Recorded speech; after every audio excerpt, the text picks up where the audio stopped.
अब मैं आमंत्रित करूंगा मीणा आदिवासी समुदाय से जयपुर से हीरा मीणा जी को कि वह आए, अपनी भाषा, संस्कृति और साहित्य पर अपनी बात रखें। हीरा मीणा जी।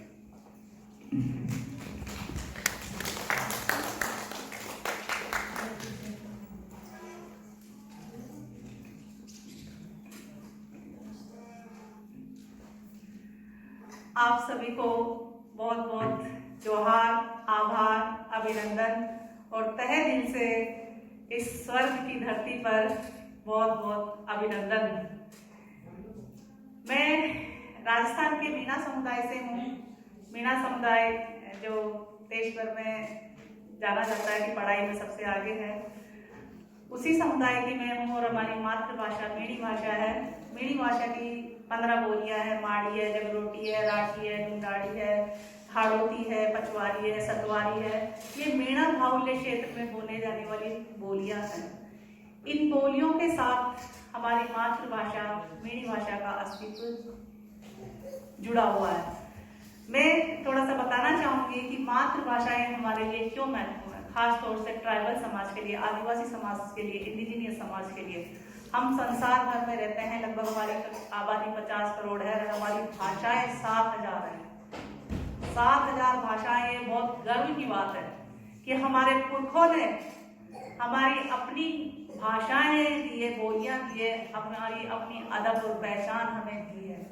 और वो पहचान हमारी मातृभाषाओं में छुपी है। और ये हजारों सालों का ज्ञान भंडार है इन मातृभाषाओं में। इन मातृभाषाओं में हजारों लाखों सालों का ज्ञान भंडार समाहित है। या संसार के पुराने ज्ञान को आपको जानना होगा तो आदिवासियों की मातृभाषाएं और बोलियों को जानना होगा। ये तो बेहद जरूरी है। हमारे गुफा शैल चित्र और पुराने जितने भी ऐतिहासिक या सांस्कृतिक धरोहर है, उन सब में वो अस्तित्व देखने को मिलता है। और हमारी जो भाषाएं हैं वो कुछ सालों की या हजारों सालों की नहीं है, लाखों सालों की है। जैसे मैंने कहा, मैं मीणा समुदाय से हूँ। मीणा समुदाय राजस्थान से बिलोंग करता है। राजस्थान में अरावली पर्वतमाला है। अरावली पर्वतमाला आप लोगों को पता है संसार की सबसे पुरानी पर्वतमाला है। तो सोचिए पुरानी पर्वतमाला में रहने वाले बाशिंदे कितने पुराने होंगे, उनका ज्ञान भंडार कितना विस्तृत होगा। ऐसे ही हम सब आदिवासियों के पुरखों ने अपनी अपने जगहों पे, अपने अपने क्षेत्र पे, अपने अपनी संस्कृति के साथ वो ज्ञान भंडार अपनी मातृभाषाओं और बोलियों में बहुत विस्तृत रूप में, मौखिक रूप में छोड़ा है। तो उस मौखिक रूप को या उस वाचिक रूप को एकेडमिक लोग इसको लोक साहित्य बोलते हैं, लेकिन मैंने वंदना जी से और रक्कत सर से सीखा है, जाना है कि हम आदिवासी इसको पुरखा साहित्य कहते हैं, क्योंकि हमें पूर्वजों से मिला है ये, हमें मौखिक रूप में मिला है ये, हमें संसार की पीढ़ी दर पीढ़ियों से ये ज्ञान परंपरा मिली है। हमारी दादी नानी या दादा नाना से वो परंपरा चली आ रही है, जो हमारी मातृभाषा और बोलियों में समाहित है। तो जो मीणी भाषा है वो उसकी जो बोलियां बताई हैं वो उस तरीके से उन बोलियों का विस्तार क्षेत्र है, एरिया वाइज है। उसके छोटे छोटे गीत में आपको सुना के बताना चाहूंगी कि मीणी भाषा कैसी है। जैसे हमारे पूर्वजों को प्रमुखता दी जाती है, या पूर्वज और प्रकृति को पहले माना जाता है या सर्वोपरि है, इसीलिए हम पुरखा को या पुरखोती साहित्य भी कहते हैं। अपने साहित्य को वाचिक साहित्य के साथ पुरखोती साहित्य भी कहते हैं।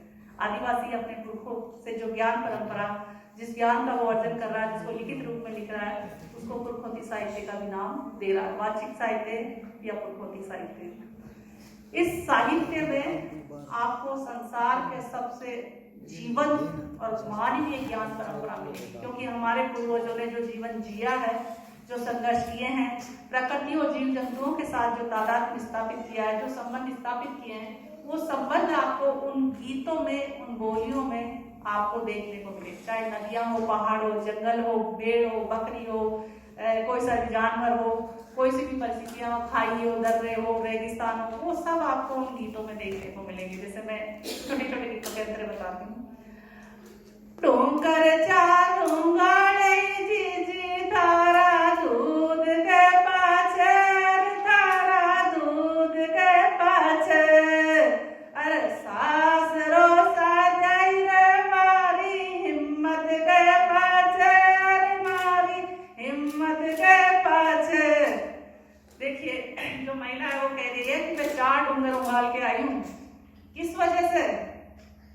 कि मैंने आपका दूध पिया था, तो हमारे दूध और खून को हमारे पूर्वजों ने हमारे अंश में छोड़ा है, हम उन्हीं के वारिस हैं।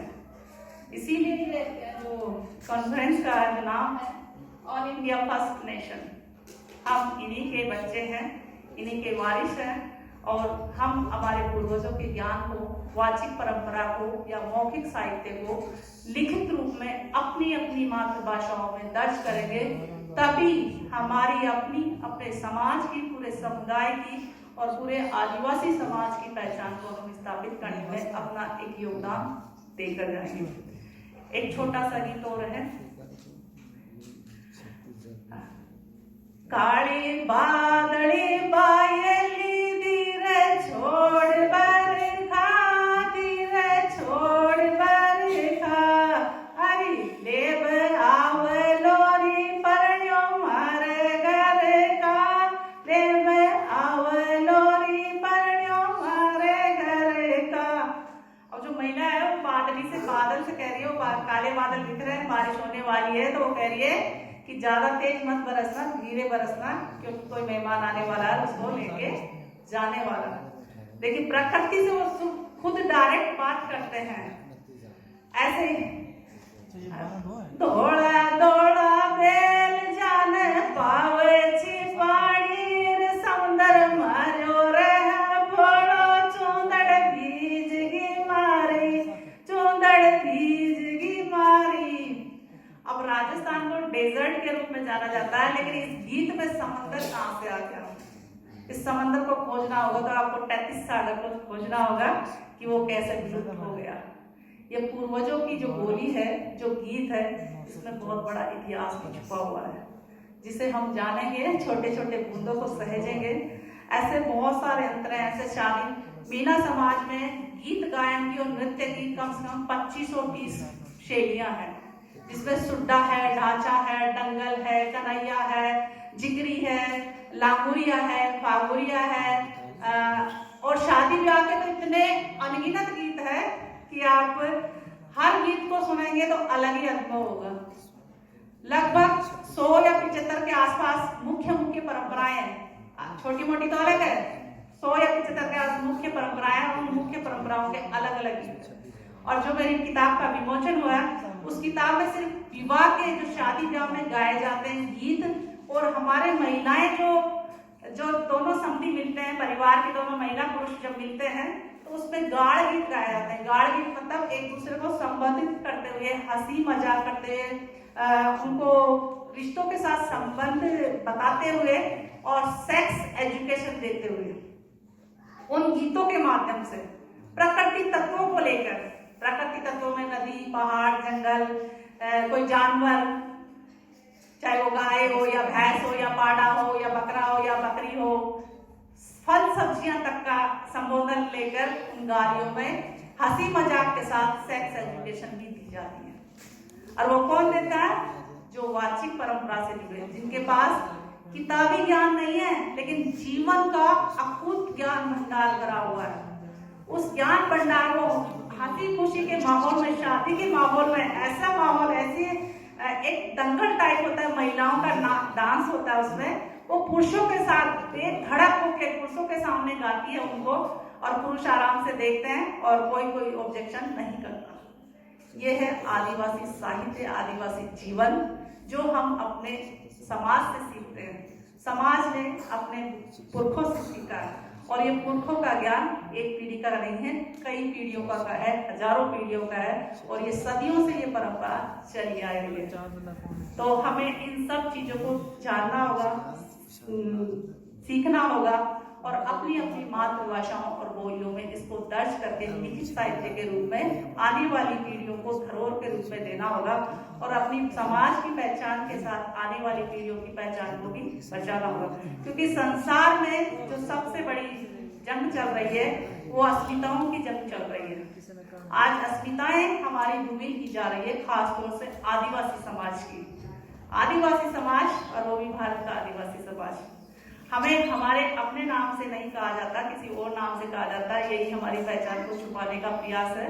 हम आदिवासी है, इंडिजीनियस है, अबोरिजिनल है, फर्स्ट नेशन है, फर्स्ट नेशन के फर्स्ट बच्चे हैं, तो हमें अब अपने स्तर पर इस पहचान को स्थापित करना होगा और एक साहित्यिक फोरम भी हमें खड़ा करना होगा ताकि हम अपनी अपनी मातृभाषाओं और बोलियों का संरक्षण करते हुए उस ज्ञान परंपरा को हम उसको स्थापित कर पाए, उसको स्टोर कर पाए और उसको मतलब संरक्षित करके आने वाली पीढ़ियों को धरोहर के रूप में दे पाए, क्योंकि धरोहर को जानने के लिए वो माहौल अब बचाए नहीं। जो पीढ़ी है पुरानी, उस पीढ़ी से हमारा संपर्क, आने वाली पीढ़ियों का उनका संपर्क भी कट जाएगा। तो हम बीच की कड़ी है, हम बीच की कड़ी को उन बुजुर्गों से, महिला हो या पुरुष हो, जो भी हो, उन सब से वो जानकारी सहज कर आने वाली पीढ़ियों को देने के लिए लिखित रूप में हमें छोड़ना होगा। इसीलिए मैं कहती हूँ, ये मेरे अपने शब्द है जो मेरे दिमाग में आ रहे हैं, आदिवासियों की भाषाएं, बोलियां, उनका आधार कार्ड है, उनका पैन कार्ड है और उनका राशन कार्ड है, तो इसको आपको ही बचाना होगा, कोई नहीं बचाएगा। इतना ही कहकर मैं आप सभी को बहुत बहुत आभार और अभिनंदन करना चाहूँगी। शुक्रिया।